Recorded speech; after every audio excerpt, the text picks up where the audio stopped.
नमस्कार दोस्तों, मैं हूं डॉक्टर उपेश। आप देख रहे हैं डॉक्टर उपेश फॉरेंसिक एक्सपर्ट। स्वागत करता हूं आपका अपने इस चैनल में। दोस्तों, आपको याद होगा, जो लोग मुझसे बहुत पुराने जुड़े हुए हैं, जो लोग मुझसे पिछले 3-4 साल से लगभग 5 साल से जुड़े हुए हैं, तो आज तक मैंने जो जो कहा है, जिस जिस केस में, बिल्कुल वैसा ही हुआ है।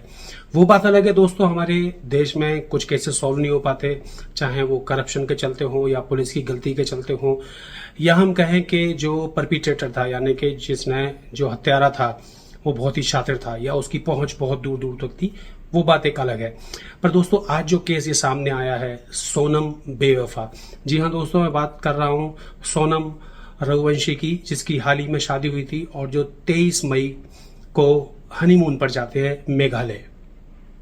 तो दोस्तों, आपने सनम बेवफा तो सुना ही होगा, पर यहाँ पे सोनम बेवफा निकली, ये साफ हमें दिखाई पड़ रहा है। और आज ही सुबह मैंने किसी चैनल पे बोला था, टीवी न्यूज चैनल पे, जब लोग अलग अलग अंदेशा कर रहे थे कि शायद वो किसी हादसे का शिकार हो गया उसका पति, और पहले मिसिंग थी बॉडी, तो मैंने काफी दिन पहले ये बोल दिया था कि इसमें सोनम ही मेन कल्प्रिट है। जो कुछ किया धरा है पूरा सोनम का ही किया धरा है। तो अब वही बात निकल के आ रही है। अब दोस्तों सुनिए, इसकी प्लानिंग आखिर हुई कैसे। तो सोनम का जो अफेयर था वो पहले से ही किसी राज कुशवाहा नाम के व्यक्ति से चल रहा था।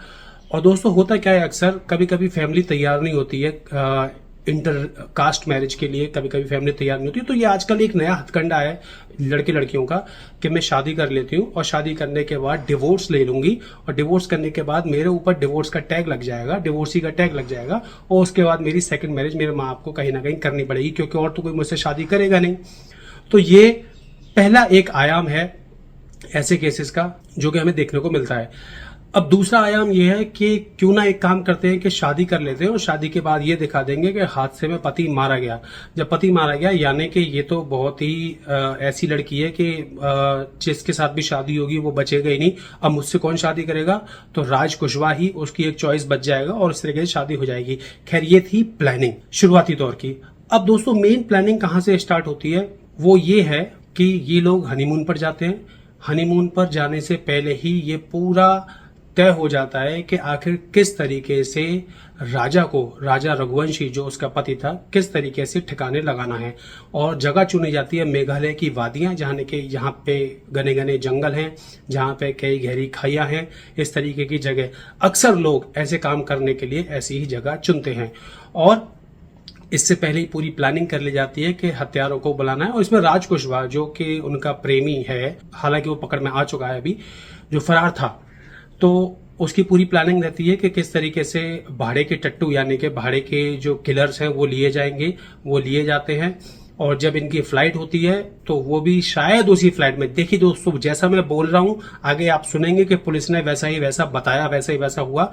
तो इस बात को रिकॉर्ड कर लिए जो मैं बोल रहा हूं ऑन रिकॉर्ड, क्योंकि अपने 20 साल के फॉरेंसिक के तजुर्बे से मैं कोई बात बोलता हूं। तो वो लोग इनके साथ ट्रेवल करते हैं, इनका पूरा आगे पीछे रखते हैं कि कहाँ रुके हुए हैं, क्या है, पूरी इन्फॉर्मेशन पहुंचती रहती है। लगातार वो लड़की सोनम व्हाट्सएप पे या किसी अन्य नंबर से उनसे बातें कर रही होगी लगातार।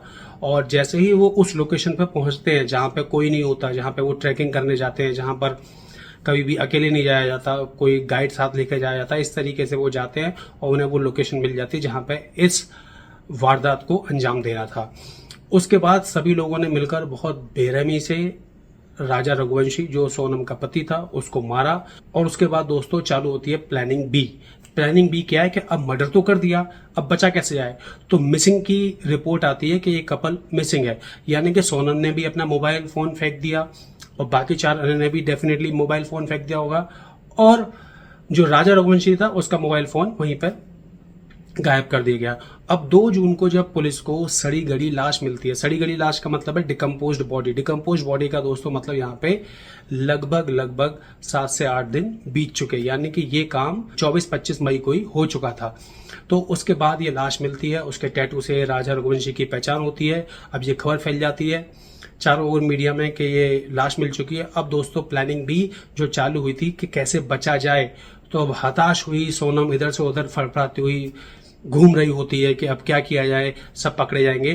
तो अपने आप जाके एक ढाबे पे जाके, जिस तरीके का नाटक के मेरे पास मोबाइल नहीं है, मुझे मोबाइल से कॉल करनी है। कॉल किसको करनी है, कॉल करनी होगी दोस्तों उन 4 किलर्स को या राज कुशवाहा को जो मिसिंग था। मैं आपको जो बता रहा हूं इस बात को रिकॉर्ड कर लीजिए, ऑन रिकॉर्ड ले लीजिए, यही शिनाख्त में निकल के आएगा। राज कुशवाहा को कॉल करनी होगी या उन चारों किलर में से किसी को कॉल करनी होगी कि बात बढ़ गई है, बात फैल रही है, पकड़े जा सकते हैं। पर वहीं पर इन्हें नहीं पता था कि किस तरीके से इस समय यूपी की पुलिस, मध्य प्रदेश की पुलिस और मेघालय की पुलिस एक साथ काम कर रही है इन सबको पकड़ने के लिए। और उत्तर प्रदेश के गाजीपुर से सोनम को धर दबोचा जाता है।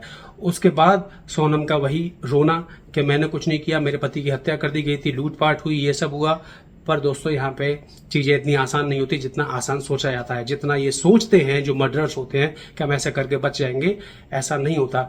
हर केस में ऐसा नहीं हो सकता। जब तक आपकी कोई बहुत ऊंची सोर्स नहीं है, पहुंच नहीं है, तो मैं नहीं मानता कि कोई केस इंडिया में ऐसा हो जो सॉल्व ना हो सके। टेक्नोलॉजी बहुत आगे है। तो कॉल डेटा रिकॉर्ड्स वगैरह दोस्तों निकाले जाएंगे। अब कॉल डेटा रिकॉर्ड से सब चीजें, एक एक चैट मैसेज सामने आएगा, एक एक चैट सामने आएगी और उससे पता चलेगा कि आखिर ये प्लानिंग कब से चल रही थी। और डेफिनेटली ये प्री प्लान्ड मर्डर है और इसमें फांसी की सजा ही होती है, जो कॉमन कॉन्स्पिरेसी एक्ट है, जो लोगों ने, जिन्होंने मारा, जिन लोगों ने कॉन्स्पायर किया, सब कुछ। अब देखते हैं आगे इस केस में क्या होता है। बने रहिए मेरे साथ। Doctor Upesh, forensic expert. बहुत बहुत धन्यवाद।